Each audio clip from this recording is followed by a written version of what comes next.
I'm Jordan Belfort, and this is Sales School. All right, short message from my number one sponsor, NetSuite. Here's the deal. If you're a business owner, you don't need them, NetSuite, to tell you it's tough to run a business, because it is, right? We all know that. Don't let QuickBooks and spreadsheets slow you down anymore. Now is the time to upgrade to NetSuite by Oracle. They're the world's number one cloud-based business system. They give you the visibility and control over your financials, HR, inventory, e-commerce, and more. You want to join over 24,000 companies using NetSuite right now. So schedule a free product tour now at netsuite.com/school. That's netsuite.com/school. Here's the story.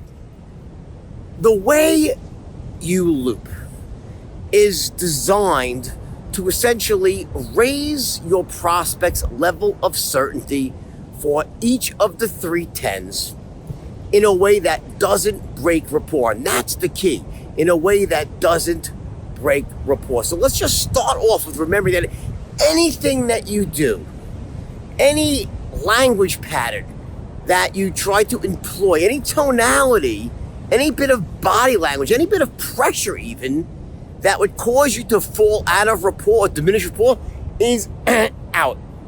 It's a no-no, so to speak, all right? It's an impossibility. So when we loop, remember, as we're looping, there's this overarching concept that you must not break rapport.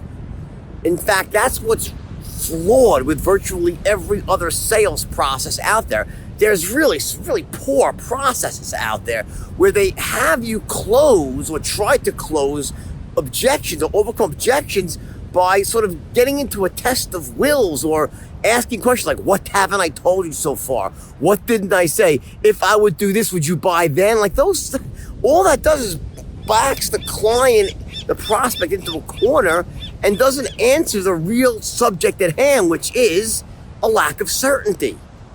You see, working backwards here, remember the straight lines is a backwards looking system.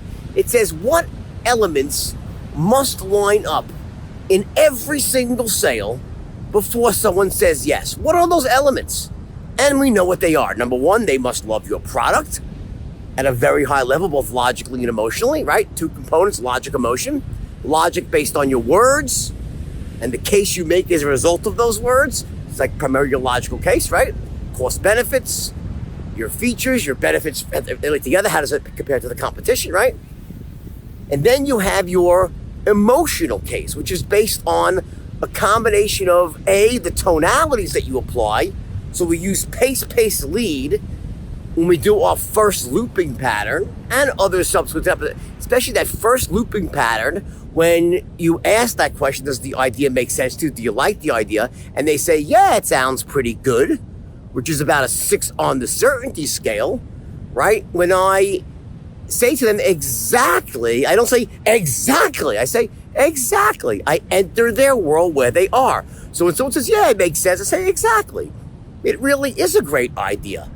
And then I pace them, meaning I continue on with the same tonality. I say, in fact, one of the true beauties here is it also has this, and that. Words don't matter here. And it also has that, and this. And then it also has this, and that. But what the key here is, and then I'll lower my voice and start building that bottled enthusiasm and use that extra certainty, using tonality, not pressure, but just say it's this, that, and when you can put it all together, it gives you that, which exactly resolves your pain. You see what I'm saying here, John? And now he'll say, oh yeah, he'll match your enthusiastic tonality, and bam, that's an emotional move. He feels it in his gut. He's like, yeah, it does make sense. So your words were designed to move him logically in that pattern, and your tonality was designed to move him emotionally. That's an emotional move with tonality. But the far more powerful way to move someone emotionally is through future pacing. And that has to do, again, you should know this by now, but I'll repeat it. It has to do with you painting a picture using words and tonality and body language, of course, all three forms of communication, but painting a picture of your prospect using your product in the future. They've bought it, they're using it now, and they imagine themselves, they see themselves feeling good. They see themselves having gotten the benefit, feeling back in control, their pain is gone. That's future pacing. That's an emotional move when someone feels their pain being relieved. It's been resolved. That's emotional certainty. We need to have both logical and emotional certainty to close the highest level, because logical certainty is the human detector, right? So that being said, looping is a way in which we go about building a massive airtight logical case and a massive airtight emotional case for all three tens. If necessary, lower their action threshold, and if necessary, add back on pain at the end. And again, all of that needs to be done without breaking rapport. So here's the rules. Number one, the first time that you get hit with an objection, the first objection, as Ken correctly pointed out, you deflect, but only the first time. I think one of the mistakes you're making here, the person that's having problems, is you probably keep deflecting. You can't deflect. You deflect once. So when someone says to you, let me think about it, your response is, I hear what you're saying, but let me ask you a question. Does the idea make sense to you? Do you like the idea? That's deflection. It means you're not answering the objection head on. You're deflecting it, and you're moving the conversation to a far more productive track, which is your first 10. What do you think of the idea? Does it make sense to you?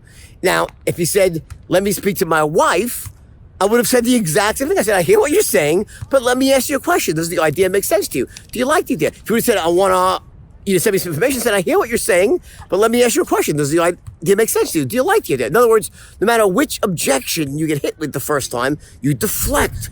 You say, I hear what you're saying, but let me ask you a question. Does the idea make sense to you? Do you like the idea? Now remember, flexibility. You must be flexible with this pattern. So based on what you're actually selling, what industry you're in, those very well might not be the exact words.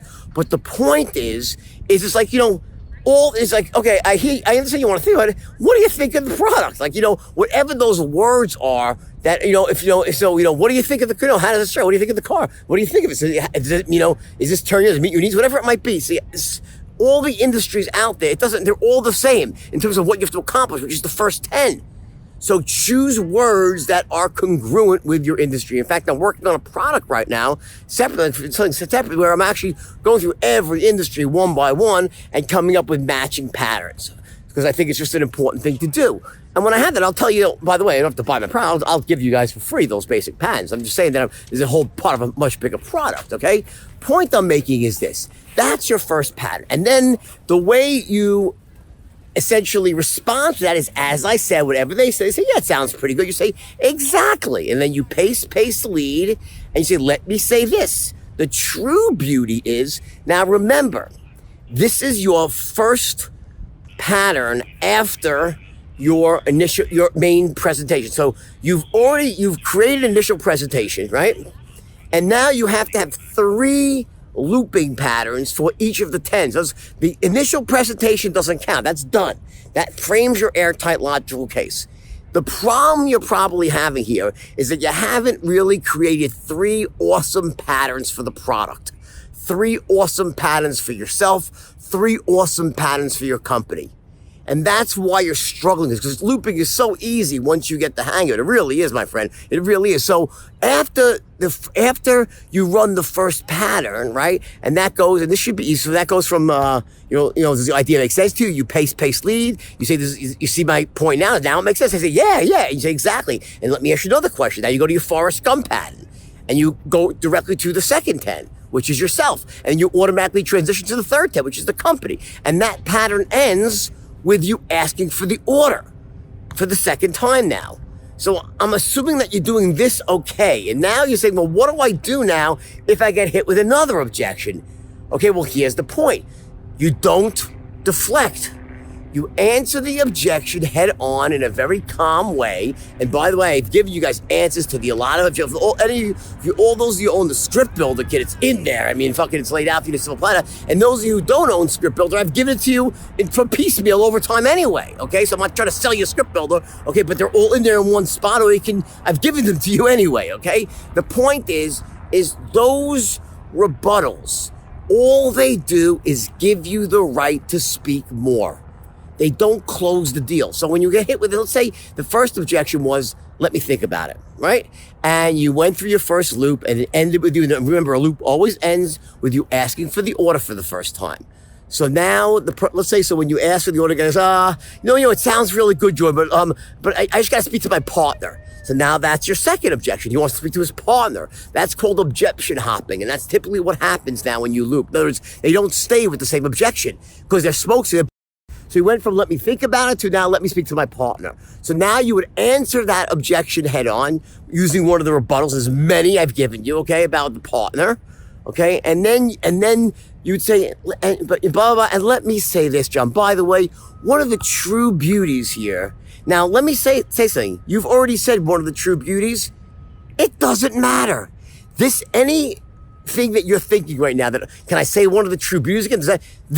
It doesn't matter, guys. I'm doing this for 30 years. I've taught millions of people how to do this.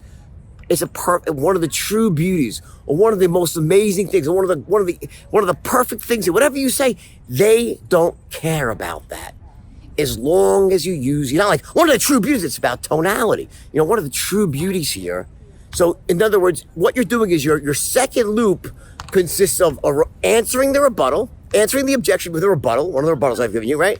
And then saying, in fact. And so it ends with the rebuttal. Then you say, and one of the true beauties here, it's almost like, by the way, what I haven't told you yet is one of the true that's your tonality. So you answer the objection using a rebuttal, and then after the rebuttal, you don't stop, because that's death. If you just stop and try to close, you won't. You have to put something in the middle, and you have to essentially increase certainty more. And now you're going to start your second pattern. You're going right into your second pattern for a product, except this one will be a lot more focused on emotion and will end with you future pacing to create emotional certainty as well. And again, you'll button up yourself and your company, typically in conjunction with lowering their action threshold. So very often, this is where I'll lower their action threshold. I'll throw in that question. John, let me ask you a question. What's the worst that can happen here? So after my rebuttal, after my second language pattern now, which resells the product again and focuses more on emotion, now I will go in with my action threshold lowering pattern, saying, I'll paint the picture, John. Let me ask you a question. What's the worst that can happen? In other words, I know that he probably has a high action threshold, so I'm going to lower it, making him run different parallel movies. And then as part of lowering that action threshold, part of my pattern will typically be reselling myself, reselling the company that stands behind me, and then if possible, I will step down to a slightly smaller order. So if I ask for, 5,000 of something, I'll step down to 2,000, and I ask for the order a second time. And saying, believe me, and even though if it's a small, so you'll make less money, or you won't have quite as much of it, but the percentage gain remains the same, and believe me, you'll be really, really impressed. Does that sound fair enough? Come on now. Come on, right? And that's my second close. Now, if he hits you with another objection, he'll jump to a third objection. Okay? And again, you're going to simply answer that, or you're going to rebut that objection again. And he'll say, John, in fact, John, honestly, you could say one of the true beauties again. It doesn't matter. Or come up with something very similar. It doesn't matter. I promise you. What matters is the pattern that you use after. What are you saying? You have to increase certainty again for product. Very emotional. Step down again. And now this time you're going to add on pain. And say, John, let me ask you, before you said that you had whatever the pain was, right? Listen, I've had many people in the same situation as you. And when they've, taken action, they've, purchased this, and tell the story. And then say, John, let me ask you a question. What do you think is going to happen? If you don't do anything, where do you see yourself in a year from now? Probably the same spot. Am I right? I'll say, well, yeah, right. Actually, John, why don't you do this? Again, since you don't know me, we can start off small. All I'm asking for is one shot, and you step them down to now the firm minimum, and now you ask for the order again. That's your fourth loop, or third loop, whatever it is, right? And then you can run a fourth loop. You can run as many as you want like that. Sometimes it takes 4 or 5 loops.